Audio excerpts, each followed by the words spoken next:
എല്ലാ വിദ്യാർത്ഥികളെയും ഓൺലൈൻ ഹിന്ദി ക്ലാസ്സിലേക്ക് സ്വാഗതം ചെയ്യുന്നു. കഴിഞ്ഞ ക്ലാസ്സിൽ നമ്മൾ സബ്സെ ബഡെ ഷോമാൻ എന്ന ചാർലി ചാപ്ലിയുടെ ജീവനിയാണ് പഠിച്ചത്. ഇനി നമുക്ക് മൂന്നാമത്തെ യൂണിറ്റിൻ്റെ ഒന്നാമത്തെ പാഠഭാഗം പഠിക്കാൻ. മൂന്നാമത്തെ യൂണിറ്റിൻ്റെ തുടക്കത്തിൽ അരേക്ക് സബി കെ ലിയെ സബ് അരേക്ക് കെ ലിയെ സുനേം പ്രഗതിക്ക് പുക്കാർ എന്ന വരികൾ വിദ്യാർത്ഥികൾ ശ്രദ്ധിച്ചിട്ടുണ്ടാവും. ഓരോന്നും എല്ലാവർക്കും വേണ്ടി, എല്ലാം ഓരോരുത്തർക്കും വേണ്ടി, കേൾക്കാം രക്ഷക്കായുള്ള പ്രഗതിയുടെ നിലവിളി എന്നാണ് അതിൻ്റെ അർത്ഥം. മൂന്നാമത്തെ യൂണിറ്റിൽ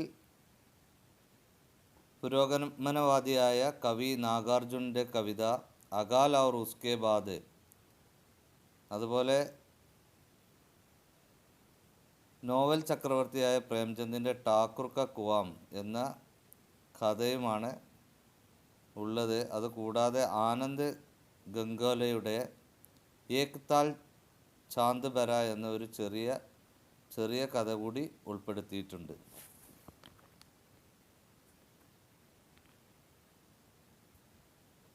अगाल और उसके बाद नामक कविता श्री नागार्जुन ने लिखी हुई है.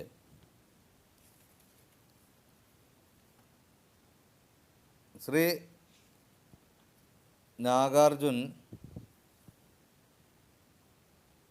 का जन्म 30 जून 1911 ബീഹാർ. 1911 ജൂൺ 30 ബീഹാറിലാണ് അദ്ദേഹം ജനിക്കുന്നത്. അദ്ദേഹത്തിൻ്റെ മൃത്യു ഇവിടെ കൊടുത്തിട്ടുണ്ട്. November 1998 November 5. ഹിന്ദിയിലെ പ്രഗതിശീൽ സാഹിത്യകാർ ഹെ. ആപ്പ് ഹിന്ദിക്ക് പ്രഗതിശീൽ സാഹിത്യകാർ ഹെ. ഇന്ത്യയിലെ പുരോഗമനവാദി സാഹിത്യകാരനായിരുന്നു അദ്ദേഹം. आपने हिंदी के अलावा मैथिली, संस्कृत और बंगला में भी रचनाएं की है. അദ്ദേഹം ഹിന്ദി കൂടാതെ, കെ അലാവ പറഞ്ഞാൽ കൂടാതെ, മൈഥിലി ഭാഷയിലും അതുപോലെ സംസ്കൃതത്തിലും ബംഗ്ലാ ഭാഷയിലും എഴുതിയിട്ടുണ്ട്. ലോക ജീവൻ, പ്രഗതി और സമകാലീൻ രാജനീതി आपकी रचनाओं के मुख्य विषय रहे. ജനജീവിതം, പബ്ലിക് ലൈഫ്, അതുപോലെ പ്രകൃതി, സമകാലീന രാഷ്ട്രീയം, രാജനീതി എന്ന് പറഞ്ഞ രാഷ്ട്രീയം എന്നാണ്. സമകാലീന രാഷ്ട്രീയം അദ്ദേഹത്തിൻ്റെ രചനയിലെ മുഖ്യ വിഷയമായിരുന്നു. പിന്നെ അദ്ദേഹത്തിൻ്റെ കൃതികളാണ് താഴെ തന്നിട്ടുള്ളത്. അകാൽ ഔർ ഉസ്കെ ബാദ് എന്ന ഈ കവിത വളരെ ചെറിയൊരു കവിതയാണ്. അതിൻ്റെ തുടക്കത്തിൽ 4 വരിയും അതുപോലെ 4 വരിയുമാണ് ഈ കവിതയിലുള്ളത്. കവിതയിലൂടെ കവി പറയുന്നത് ക്ഷാമകാലവും അതിനുശേഷവും എന്ന വിഷയമാണ് ഈ ചെറിയ കവിതയിൽ ഉൾപ്പെടുത്തിയിട്ടുള്ളത്. ഇതിൽ ക്ഷാമകാലത്തിൻ്റെ കരുണാർദ്രമായ ജീവിതവും അതുപോലെ ക്ഷാമകാലത്തിന് ശേഷമുള്ള സന്തുഷ്ടമായ കാലത്തിൻ്റെ ചിത്രവുമാണ് കാണാൻ കഴിയുന്നത്. കൈ ദിനോം തക് ചുൽഹാ രോയ ചക്കി രഹി ഉദാസ്, കൈ ദിനോം തക് കാനി കുത്തിയ സോയി ഉൻകെ പാസ്, कई दिनों तक लगी बीत पर छिपकलियों की गश्त, कई दिनों तक चूहों की भी हालत रही शिकस्त. ഇതിലെ പ്രധാനപ്പെട്ട വാക്കുകളുടെ അർത്ഥം ശ്രദ്ധിക്കാം. അകാൽ എന്ന് പറഞ്ഞ ക്ഷാമം, ചുൽഹ എന്ന് പറഞ്ഞ അടുപ്പ്, ചക്കി എന്ന് പറഞ്ഞ ആട്ടുകല്ല്, തിരിക്കല്ല്, ഉദാസ് എന്ന് പറഞ്ഞ ദുഃഖിതനായ, കാനി എന്ന് പറഞ്ഞ ഒറ്റക്കണ്ണി, കുത്തിയ എന്ന് പറഞ്ഞാൽ പെൺപട്ടി, ബീത്ത് എന്ന് പറഞ്ഞാൽ ഭിത്തി, ദീവാർ, ചിപ്കലി എന്ന് പറഞ്ഞാൽ പല്ലി, ഗസ്ത് എന്ന് പറഞ്ഞാൽ റോന്ത് ചുറ്റുക, ഹാലത്ത് എന്ന് പറഞ്ഞാൽ അവസ്ഥ, കണ്ടീഷൻ, ഷിഗസ്ത് എന്ന് പറഞ്ഞാൽ പരാജയം, തകർച്ച. ആദ്യത്തെ 4 വരി എന്താണ് പറയുന്നത് നോക്കാം. कई दिनों तक चूल्हा रोया चक्की रही उदास, कई दिनों तक कानी कुतिया सोई उनके पास, कई दिनों तक लगी बीत पर छिपकलियों की गश्त, कई दिनों तक चूहों की भी हालत रही शिकस्त. ഈ 4 വരിയിൽ കൈ ദിനോന്തക്ക് എന്ന് ആവർത്തിച്ച് വരുന്നുണ്ട്. ചുൽഹ എന്ന് പറഞ്ഞാൽ അടുപ്പ്, റോന എന്ന് പറഞ്ഞാൽ കരയുക. കവി ഇവിടെ ക്ഷാമകാലത്തെ ദയനീയ സ്ഥിതിയെക്കുറിച്ചാണ് വർണ്ണിക്കുന്നത്. കഴിഞ്ഞ കുറേ നാളുകളായി ഈ പ്രദേശത്ത് ക്ഷാമമാണ്. ദിവസങ്ങളായി വീട്ടിൽ ധാന്യത്തിൻ്റെ ഒരു മണി പോലും ഇല്ലായിരുന്നു. വീട്ടിൽ ഭക്ഷണമൊന്നും ഉണ്ടായിരുന്നില്ല. അതുകൊണ്ട് ദിവസങ്ങളായി അടുപ്പ് കരഞ്ഞുകൊണ്ടിരിക്കുന്നു. അടുപ്പ് കത്തുന്നില്ല, അപ്പോൾ അടുപ്പ് കരയുന്നു. ചക്കി രഹി ഉദാസ്, ചക്കി എന്ന് പറഞ്ഞാൽ ആട്ടുകല്ല്, ആട്ടുകല്ലും സങ്കടപ്പെട്ടിരിക്കുകയാണ്.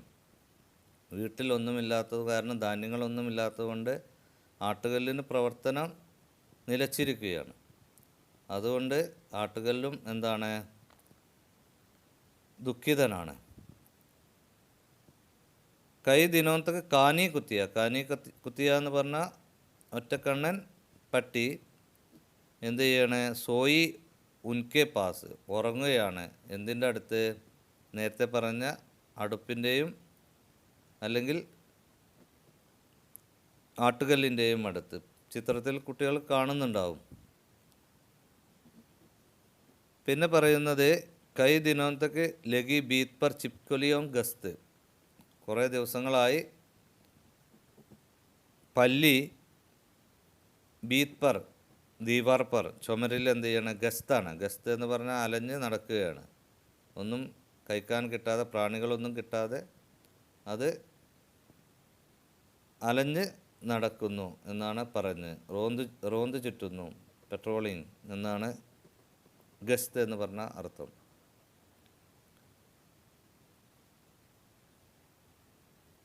അപ്പോൾ എന്താ പറഞ്ഞത്? അടുപ്പിനും ആട്ടുകല്ലിനും അടുത്തായി വീട്ടിലെ ഒറ്റക്കണ്ണി പട്ടി എന്ത് ചെയ്യുന്നുണ്ട്, ദിവസങ്ങളായി കിടപ്പുണ്ട്. ഭിത്തിയിലൂടെ പല്ലികൾ റോന്തു ചുറ്റുന്നു. കൈ ദിനോന്തക്ക് ചൂഹോങ്കി ബി ഹാലത്ത് രഹി ഷിഗസ്ത്, കുറേ ദിവസങ്ങളായി എലികൾക്കൊന്നും ആഹാരമൊന്നും കിട്ടാതെ അവരെന്താണ്, ഷിഗസ്താണ്. ഷിഗസ്ത് എന്ന് പറഞ്ഞാൽ അവർ പരാജയമാണ് എന്നാണ് അർത്ഥം. അപ്പോൾ ഈ വരികൾ മനസ്സിലായിട്ടുണ്ടാവും. ഇവിടെ കവി ക്ഷാമത്തെ പറ്റിയാണ് പറയുന്നത്. ക്ഷാമകാലത്തെ ദയനീയ സ്ഥിതിയെക്കുറിച്ചാണ് വർണ്ണിക്കുന്നത്. കഴിഞ്ഞ കുറേ നാളുകളായി പ്രദേശത്ത് ക്ഷാമമാണ്. ദിവസങ്ങളായി വീട്ടിൽ ധാന്യത്തിൻ്റെ ഒരു മണി പോലും അടുപ്പിൽ കത്തിക്കാൻ വേണ്ടി ഉണ്ടായിരുന്നില്ല. വീട്ടിൽ ഭക്ഷണമൊന്നും ഉണ്ടായിരുന്നില്ല. അതുകൊണ്ട് ദിവസങ്ങളായി അടുപ്പ് കരഞ്ഞുകൊണ്ടിരിക്കുന്നു. ആട്ടുകല്ല് വീട്ടിൽ ധാന്യങ്ങളൊന്നുമില്ലാഞ്ഞിട്ട് അതും ദുഃഖിതനാണ്. അടുപ്പിനും ആട്ടുകല്ലിനും അടുത്തായി വീട്ടിലെ ഒറ്റക്കണ്ണി പട്ടി ദിവസങ്ങളായി കിടപ്പുണ്ട്. ഭിത്തിയിലൂടെ പല്ലികൾ റോന്തു ചുറ്റുന്നു. ദിവസങ്ങളായി എലികൾക്കും ആഹാരമൊന്നും കിട്ടാതെ പരാജയപ്പെട്ടുകൊണ്ടിരിക്കുന്നു. അടുത്ത 4 വരി ശ്രദ്ധിക്കാം. दाने आए घर के अंदर कई दिनों के बाद, दुआ मुड़ा आंगन से ऊपर कई दिनों के बाद, चमक उड़ी घर भर की आंखें कई दिनों के बाद, कौवे ने कुचलाई पांखें कई दिनों के बाद. ഈ ഭാഗത്ത് പ്രധാന വാക്കുകൾ ശ്രദ്ധിക്കാം. ദാന എന്ന് പറഞ്ഞാൽ ധാന്യം, ദ്വാം എന്ന് പറഞ്ഞാൽ പുക, ആംഗൻ എന്ന് പറഞ്ഞാൽ മുറ്റം, ചമക്കിന പറഞ്ഞാൽ തിളങ്ങുക, ഗുജലാന ചൊറിയുക, പാങ്ക് എന്ന് പറഞ്ഞാൽ പങ്ക്, ചിറക്, വിങ്സ്. കവി എന്താ പറയുന്നത്? ദാനെ ആയേ ഗർക്കെ അന്തർ കൈ ദിനം കെ ബാദ്. അങ്ങനെ ഇനി അകാലിൻ്റെ ശേഷം സംഭവിച്ച കാര്യമാണ് കവിയുടെ സൂചിപ്പിക്കുന്നത്. ദാനെ ആയേ ഗർക്കെ അന്തർ കൈ ദിനം കെ ബാദ്. ധാന്യങ്ങൾ വന്നു കുറേ ദിവസങ്ങൾക്ക് ശേഷം. ഗർക്കെ അന്തർ വീട്ടിൻ്റെ ഉള്ളിലേക്ക്. ഇവിടെ കവി ക്ഷാമകാലത്തിന് ശേഷമുള്ള സമയത്തെക്കുറിച്ചാണ് വർണ്ണിക്കുന്നത്. കവി പറയുന്നു, ക്ഷാമകാലം കഴിഞ്ഞു, സന്തോഷത്തിൻ്റെ ദിനങ്ങൾ വന്നു. കുറേ നാളുകൾക്ക് ശേഷം അരി, ഗോതമ്പ് തുടങ്ങിയ ധാന്യങ്ങൾ വീട്ടിൽ വന്നു. അങ്ങനെ ദുവാമുട ആംഗൻ സെ ഊപ്പർ കൈ ദിനോ കെ ബാദ്. വീട്ടിൽ ധാന്യങ്ങൾ വന്നാൽ അടുപ്പ് കത്തും. അടുപ്പ് കത്തിക്കഴിഞ്ഞാൽ പുക ഉയരും. ആംഗൻ സെ ഊപ്പർ മുറ്റത്തിൻ്റെ മുകളിലായിട്ട് കൈ ദിനോ കെ ബാദ് ഒരുപാട് ദിവസങ്ങളായി വീട്ടിൽ അടുപ്പ് കത്തി അങ്ങനെ ഭക്ഷണം ഉണ്ടാക്കാൻ തുടങ്ങി. ദിവസങ്ങൾക്ക് ശേഷം വീടിന് മുകളിൽ പുക പടലങ്ങൾ ഉയർന്നു. ചമക്കോടി ഗർഭർക്കി ആംഗേൻ കൈ ദിനോ കെ ബാദ്. വീട്ടിലുള്ള ആളുകളുടെ കണ്ണുകളിൽ സന്തോഷത്തിൻ്റെ തിളക്കം കാണാൻ കഴിഞ്ഞു. കൈ ദിനോ കെ ബാദ് ഒരുപാട് ദിവസങ്ങൾക്ക് ശേഷം. കൗവേനെ ഗുജലായെ പാങ്കേൻ കൈ ദിനോ കെ ബാദ്. ക്ഷാമകാലത്തിൻ്റെ ദുരിതപൂർണമായ അവസ്ഥ മാറി. കാക്കകൾ സന്തോഷത്താൽ ചിറകുകൾ ചൊറിഞ്ഞുകൊണ്ടിരുന്നു. ഗുജലാന എന്ന് പറഞ്ഞാൽ ചൊറിയുക എന്നാണ്. ഏറെ നാളുകൾക്ക് ശേഷം എല്ലാവരും ആനന്ദത്താൽ മതിമറിഞ്ഞു എന്നാണ് ഈ അവസാനത്തെ 4 വരിയിൽ പറയുന്നത്. ആദ്യത്തെ 4 വരിയിൽ ക്ഷാമകാലത്തെ പറ്റിയാണ് പറയുന്നത്. പിന്നീടുള്ള വരിയിൽ ക്ഷാമത്തിന് ശേഷമുള്ള കാര്യമാണ് പറയുന്നത്. ഈ കൊച്ചു കവിതയിൽ ആദ്യത്തെ 4 വരിയിൽ ക്ഷാമകാലത്തിൻ്റെ ചരിത്രവും തുടർന്നുള്ള 4 വരിയിൽ ക്ഷാമത്തിനു ശേഷമുള്ള ചിത്രവുമാണ് കാണാൻ കഴിയുന്നത്. ആദ്യത്തെ 4 വരിയിൽ ഓരോന്നിൻ്റെയും തുടക്കത്തിൽ കൈ ദിനം തക്ക് എന്ന് ആവർത്തിച്ചു വരുന്നുണ്ട്. പിന്നീടുള്ള 4 വരിയിൽ കൈ ദിനോ കെ ബാദ് എന്നുള്ള വാക്കുകളാണ് അവസാനിക്കുന്നത്. നാളുകൾ നീണ്ട പട്ടിണിക്ക് ശേഷം വീടുകളിൽ ഭക്ഷ്യവസ്തുക്കൾ എത്തുന്നു. അടുപ്പിൽ തീ കത്തുന്നു. ചിമ്മിണിയിലൂടെ പുക വെളിയിലേക്ക് വരുന്നു. ഇതെല്ലാം കണ്ട് വീട്ടുകാരുടെ കണ്ണുകളും മനസ്സും നിറയുന്നു. ചിറകുകൾ ചൊറിഞ്ഞുകൊണ്ട് കാക്കകളും പ്രത്യക്ഷപ്പെടുന്നു. ഇതാണ് അവസാനത്തെ 4 വരിയിൽ പറയുന്നത്. കൈ ദിനോം തക്ക് തുടങ്ങിയ വരിയിൽ ഏറെ നാളുകളായി വീട്ടിൽ ക്ഷാമമാണ്. വാക്കുകളിൽ ക്ഷാമകാലത്തെ അവസ്ഥയെ വർണ്ണിച്ചുകൊണ്ട് ഈ 4 വരികളിൽ ഒരിടത്തും കഥാപാത്രങ്ങളായി മനുഷ്യൻ പ്രത്യക്ഷപ്പെടുന്നില്ല എന്നുള്ളതാണ് ഒരു പ്രത്യേകത. അടുപ്പ്, ആട്ടുകല്ല്, ഒറ്റക്കണ്ണി പട്ടി, എലികൾ, പല്ലികൾ തുടങ്ങിയ പ്രതീകങ്ങളാണ് കഥാപാത്രങ്ങളായി വരുന്നത്.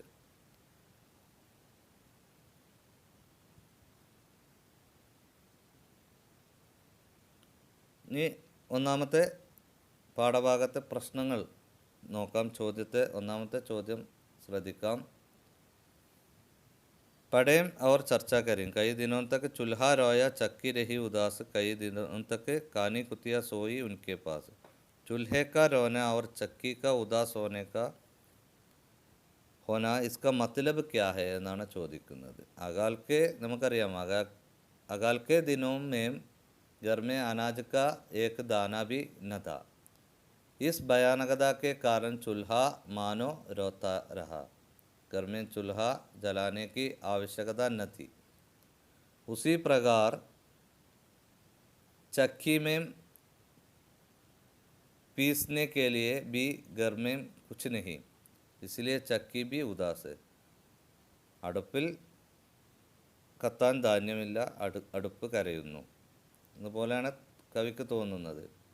പിന്നെ വീട്ടിൽ അടുപ്പ് കത്തേണ്ട ആവശ്യകതയുമില്ല. അതുപോലെ ആട്ടുകല്ലിൽ ധാന്യങ്ങളില്ലാഞ്ഞാൽ ആട്ടുകല്ലിൻ്റെയും പ്രവർത്തനത്തിൻ്റെ ആവശ്യമില്ല. അതുകൊണ്ടാണ് അങ്ങനെ സൂചിപ്പിക്കുന്നത്. അടുത്ത ചോദ്യം. കൈ ദിനോം തക്ക് ലഗി ബീത് പർ ചിപ്കലിയോം കി ഗസ്ത് कई दिनों तक चूहों की भी हालत रही शिकस्त. ये पंक्तिയും किस ഹാലത്ത് की ओर इशारा करते हैं. ഈ വരികൾ എന്ത് അവസ്ഥയെ ഏത് അവസ്ഥയാണ് ചൂണ്ടിക്കാണിക്കുന്നത് എന്നാണ്. ये पंक्तियों अकाल की ഭോഷണത और ഘോർ നിരാശ की ओर इशारा करते हैं. ഇത് സത്യത്തിൽ നമുക്കറിയാം, ക്ഷാമത്തെയാണ് ഇവിടെ അല്ലെങ്കിൽ നിരാശയാണ് ഇവിടെ ചൂണ്ടിക്കാണിക്കുന്നത്. ഭൂഖ് മിഠാനെ കെ ലിയെ കുച്ച് മിൽനെ കെ ലിയെ തലാഷ് മേം ചിപ്കലിയാം ഇതർ ഉദർ ഗൂമി രഹി. വിശപ്പടക്കാൻ വേണ്ടിയും അതുപോലെ എന്തെങ്കിലുമൊക്കെ എന്തെങ്കിലും കിട്ടാൻ വേണ്ടി അന്വേഷിച്ചുകൊണ്ടിരിക്കുന്ന പല്ലിയുടെ അവിടെ ഇവിടെയൊക്കെ ചുറ്റിക്കറങ്ങുന്നു. പിന്നെ എലിയാണെങ്കിലോ ചൂഹോങ്കി ബി ഹാലത്ത് ബി അത്യന്ത് ദയനീയതി. എലിയുടെ അവസ്ഥയും വളരെ ദയനീയമാണ് എന്നാണ് കവി പറയുന്നത്. അടുത്ത ചോദ്യം ശ്രദ്ധിക്കാം. ദാനെ ആയ घर के अंदर कई दिनों के बाद धुआं उड़ा आंगन से ऊपर कई दिनों के बाद. ധാന്യം വന്നു ഒരുപാട് ദിവസങ്ങൾക്ക് ശേഷം വീടിൻ്റെ ഉള്ളിൽ, പിന്നെ പുക ഉയർന്നു മുറ്റത്തിൻ്റെ മുകളിൽ കുറേ ദിവസങ്ങൾക്ക് ശേഷം. ഇൻ പങ്ക്തിയോം സെ കവി ക്യാ കഹന ചാഹത്തെ. ഈ വരിയിലൂടെ കവി എന്താണ് പറയാൻ ആഗ്രഹിക്കുന്നത്? അകാൽ കെ സമയ ജോ ഭീഷൺ ഹാലത്ത് ദി. ക്ഷാമകാലത്ത് വളരെ ഭയാനകമായ അവസ്ഥയായിരുന്നു. അകാൽ കെ ബാദ് സബ് ബദൽ ഗയി. ക്ഷാമത്തിൻ്റെ ശേഷം എല്ലാം മാറി. रोते और उदास पड़े चूल्हा चक्की आदि वस्तुओं में भी नया ജീവൻ आ गया. കരഞ്ഞുകൊണ്ടിരിക്കുന്ന സങ്കടപ്പെട്ടുകൊണ്ടിരിക്കുന്ന അടുപ്പാണെങ്കിലും ആട്ടുകല്ലാണെങ്കിലും ഇന്ന് പുതിയ ജീവിതത്തിൽ അവർ ലോക് ഗർക്കെ ഉൻകെ ചുൽഹേം ജലാക്കർ ഭോജൻ പക്കാനെ ലഗി. ആളുകൾ വീട്ടിൻ്റെ അടുപ്പ് കത്തിച്ച് ഭക്ഷണം പാകം ചെയ്യാൻ തുടങ്ങി. ചുൽഹേം ജലാക്കർ അടുപ്പുകൾ കത്തിച്ച് ഭോജൻ ഭക്ഷണം പക്കാനെ ലഗി പാകം ചെയ്യാൻ തുടങ്ങി. തബ് കൈ ദിനോക്കെ ബാദ് ഗർക്കെ ഊപ്പർ ധുവാമുട. അപ്പോൾ കുറേ ദിവസങ്ങൾക്ക് ശേഷം വീടിൻ്റെ മുകളിലും മുറ്റത്തിൻ്റെ മുകളിലൊക്കെ എന്തായി, പുക ഉയരാൻ തുടങ്ങി. ഇനി അകാൽ എന്ന് പറഞ്ഞുകൊണ്ട് ചുൽഹ രോന, ചക്കി ഉദാസ് തുടങ്ങിയ അകാലിൻ്റെ കാലത്ത് നടന്ന കാനി കുത്തിയ സോയി എന്നുള്ള കാര്യങ്ങളാണ് കവി അകാലിൽ ചിത്രീകരിച്ചിരിക്കുന്നത്. അതുപോലെ അകാൽ, ശിഖസ്ത്, ഹാലത്ത് വാലെ ചൂഹെ അതൊക്കെയാണ് അകാലിലുള്ളത്. പിന്നെ അകാലിൻ്റെ ശേഷം ചിത്രീകരിക്കുന്നത് ഗർക്കെ അന്തർ ദാനെ ക ആന, അതുപോലെ ആംഗൻ കെ ഊപ്പർ ധുആം ക ഉഡ്ന, ഗർബർക്കി ആങ്കേം ചമക്ക് ഉഡ്ന, കൗവെ കെ പങ്കേം ക ഗുചലാന. ഇതാണ് അകാലിൻ്റെ ശേഷം വരികളിൽ വരുന്നത്. പിന്നെ ഒരു ഭാഗം കവിതാമേ കൈ ദിനോं तक और कई दिनों के बाद दोहराने का तात्पर्य क्या होता है. കവിതയിൽ കൈ ദിനോं तक എന്നും കൈ ദിനോं के बाद എന്നുള്ള ആവർത്തിച്ച് വരുന്നത്. ദുഹരാന എന്ന് പറഞ്ഞാൽ ആവർത്തിക്കുക എന്നാണ്. ഈ ആവർത്തിച്ച് പ്രയോഗിച്ചതിൻ്റെ ഉദ്ദേശം എന്തായിരിക്കും എന്നാണ്, താല്പര്യം എന്താണ്? കവിതയിലൂടെ പ്രസക്തിയെക്കുറിച്ച് ഒരു കുറിപ്പ് തയ്യാറാക്കാനാണ്. ഇതിൻ്റെ ഇമ്പോർട്ടൻറ്റിനെ പറ്റിയിട്ട് ടിപ്പണി തയ്യാറാക്കാനാണ് പറയുന്നത്. ഇതാണ് ഇതുവരെ നമ്മൾ ആവർത്തിച്ച് പറഞ്ഞിരുന്നത്. അകാൽ और उसके बाद नागार्जुन की एक छोटी कविता है. इसकी पहली 4 पंक्तियों में अकाल का दृश्य है. ആദ്യത്തെ 4 വരിയിൽ അകാലിൻ്റെ ദൃശ്യമായിരുന്നു. ഇൻ पंक्तियों में कई दिनों तक दोहरा जाता है. ഈ വരിയിലാണ് കൈ ദിനോं तक എന്ന് ആവർത്തിച്ച് വരുന്നത്. ഇൻ 4 पंक्तियों में चूल्हा, चक्की, कानी कुतिया, चिपकलियाँ और चूहा पात्रों के रूप में हमारा सामने आते हैं. കഥാപാത്രങ്ങളായിട്ടാണ് നമ്മൾ എടുത്തു വരുന്നത്. എലിയും ആട്ടുകല്ലും അടുപ്പും ഒറ്റക്കണ്ണുള്ള പട്ടിയും ഒക്കെയാണ് വരുന്നത്. കൈ ദിനോं के खाने के अभाव में सब विवश. വീട്ടിൽ ഒരുപാട് ദിവസങ്ങളായി ഭക്ഷണം കഴിക്കാൻ കിട്ടാത്ത അല്ലെങ്കിൽ ഭക്ഷണത്തിൻ്റെ അഭാവം കാരണം എല്ലാവരും എന്താണ് വിഷമത്തിലാണ്. മനുഷ്യക്ക് नहीं സബി ജീവ് ജന്തു ഖാനയ്ക്ക് അഭാവമേ പരേഷാൻ ഹോത്തെ. മനുഷ്യൻ മാത്രമല്ല എല്ലാ ജീവജന്തുക്കളും ഭക്ഷണം കിട്ടാഞ്ഞാൽ അല്ലെങ്കിൽ അകാൽ വന്നാൽ പരവശരായിരിക്കും എന്നാണ് ഇതിലൂടെ കാണിക്കുന്നത്. അടുത്ത ചോദ്യം ശ്രദ്ധിക്കാം. അകാൽ കെ ക്യാ ക്യാ കാരണം ഹോ സക്ത ഹെ ചർച്ച കരെ. എന്താണ് ക്ഷാമം ഉണ്ടായിരിക്കേണ്ട കാരണങ്ങൾ, എന്തൊക്കെ കാരണങ്ങൾ കൊണ്ട് ക്ഷാമം അനുഭവപ്പെടാം? ചർച്ച ചെയ്യാനാണ്. किसी प्रदेश में सामान्य से कम या बहुत कम वर्षा होती है तो उस प्रदेश में अकाल और സ്ഥിതി ഉത്പന്ന ഹോ ജാത്തെ. ചില പ്രദേശങ്ങളിൽ സാമാന്യ കിട്ടിയിരുന്ന മഴ കുറഞ്ഞു പോയാൽ ആ പ്രദേശത്ത് എന്തുണ്ടാവും? കൃഷി നടക്കില്ല, അല്ലെങ്കിൽ വിളവെടുപ്പൊന്നും നടക്കാതായാൽ ആ പ്രദേശത്ത് ക്ഷാമം ഉണ്ടാവാൻ സാധ്യതയുണ്ട്. അകാലേക്ക് പ്രാകൃതിക ആപദ ഹെ. ശരിക്കും അകാലം ഒരു പ്രകൃതിപരമായ ഒരു സംഭവമാണ്. ഇപ്പോൾ ഉരുൾപൊട്ടലുണ്ടായി, അല്ലെങ്കിൽ മണ്ണിടിച്ചിലുണ്ടായി, വെള്ളപ്പൊക്കം ഉണ്ടായി, ഇതൊക്കെ അകാല് ഉണ്ടാവാൻ സാധ്യതയുണ്ട്. പ്രകൃതിപരമായ ഒരുപാട് കാര്യങ്ങൾ നമുക്കറിയാം. അടുത്തുണ്ടായ 2 വെള്ളപ്പൊക്കവും നമുക്ക് ഒരു പരിധിവരെ ആ പ്രദേശങ്ങളിലുള്ള ആളുകൾക്ക് ക്ഷാമം നേരിട്ടിട്ടുണ്ട്. അപ്പോൾ ആ കാര്യങ്ങളൊക്കെ ചർച്ച ചെയ്തിട്ട് നിങ്ങൾക്ക് എഴുതാവുന്നതാണ്. നമ്മളെ കവിതയും അതിൽ ഉൾപ്പെടുത്താം. അടുത്ത ചോദ്യം, കവിതയ്ക്ക് പ്രാസംഗികത പർ ടിപ്പണി ലിഖിയാണ്. ഈ കവിതയുടെ പ്രാധാന്യത്തെ മനസ്സിലാക്കിക്കാണ്ട് ടിപ്പണി തയ്യാറാക്കുക. ടിപ്പണി നമ്മൾ തയ്യാറാക്കുമ്പോൾ നേരത്തെ നമ്മൾ ഒരുപാട് ടിപ്പണികൾ തയ്യാറാക്കിയാണ്. കവിത പർ ടിപ്പണി ലിഖ്തേ സമയ കിൻ കിൻ ബാത്തോം ധ്യാൻ ദേന. എന്തൊക്കെ കാര്യങ്ങളാണ് നമ്മൾ ശ്രദ്ധിക്കേണ്ടത്? കവി പരിചയം. പ്രസ്തുത അകാൽ और उसके बाद നാമക കവിത ആരെഴുതിയതാണ്? കവി ആരാണ്? നാഗാർജുനാണ്. അപ്പം നാഗാർജുന അതിൽ പരിചയപ്പെടുത്തണം. प्रगतिशील कवि के रूप में श्री नागार्जुन का नाम हिंदी काव्य जगत में प्रसिद्ध है. उनकी कविताओं का केंद्र സാധാരണ ജനത ഹെ. അദ്ദേഹത്തിൻ്റെ കവിതയുടെ പ്രാധാന്യം എന്താണെന്ന് വെച്ചാൽ, അതിൽ ഇമ്പോർട്ടൻ്റ് എന്താണെന്ന് വെച്ചാൽ സാധാരണ ജനതയാണ് അതിൽ വരുന്നത്. അകാൽ और उसके बाद ശ്രീ നാഗാർജുൻ की छोटी एक മർമ്മസ്പർശി കവിത ഹെ എന്നൊക്കെ കൊടുക്കാം. അപ്പോൾ അതിൽ ഒരു കവിയെ പരിചയപ്പെടുത്തി, പിന്നെ രണ്ടാമതായിട്ട് കവിതയും പരിചയപ്പെടുത്തി. കവിയും വന്നു, കവിതയും വന്നു. പിന്നീട് ഭാഷയുടെ പ്രയോഗം വളരെ സരള ഭാഷയാണ് പ്രയോഗിച്ചിട്ടുണ്ട്. ശൈലി, അതുപോലെ വിശേഷ പ്രയോഗങ്ങളൊക്കെ എടുത്തു പറയും. നേരത്തെ പറഞ്ഞ പോലെ ആദ്യത്തെ പഹലി 4 पंक्तियों अकाल के बारे में चर्चा करते हैं, दूसरे 4 पंक्तियों में अकाल के बाद के बारे में चर्चा करते हैं എന്നൊക്കെ പറഞ്ഞിട്ട് കവിതൻ്റെ പ്രത്യേകത, വിശേഷത കണ്ട് ശീർഷകക്ക് സാർത്ഥകത. ആ കവിതയുടെ ഹെഡിങ്ങിൽ തന്നെ കവിത മുഴുവനായിട്ട് കവി പറയുന്നതായിട്ട് നമുക്ക് അനുഭവപ്പെടുന്നുണ്ട്. അപ്പോൾ ഇത്രയും ഭാഗങ്ങൾ എഴുതിയാൽ നിങ്ങൾക്ക് വളരെ സിമ്പിളായിട്ട് ഒരു കവിത ആസ്വാദന ടിപ്പണി തയ്യാറാക്കാൻ കഴിയും. നന്നായിട്ട് എഴുതി ആ ആസ്വാദന ടിപ്പണി വാട്സപ്പിലൂടെ അയച്ചു തരാൻ അഭ്യർത്ഥിക്കുന്നു. ഇത്രയും പറഞ്ഞുകൊണ്ട് ഇന്നത്തെ ക്ലാസ് ഇവിടെ അവസാനിച്ചായി അറിയിച്ചുകൊണ്ട് നിർത്തുന്നു. എല്ലാ വിദ്യാർത്ഥികൾക്കും നമസ്കാരം.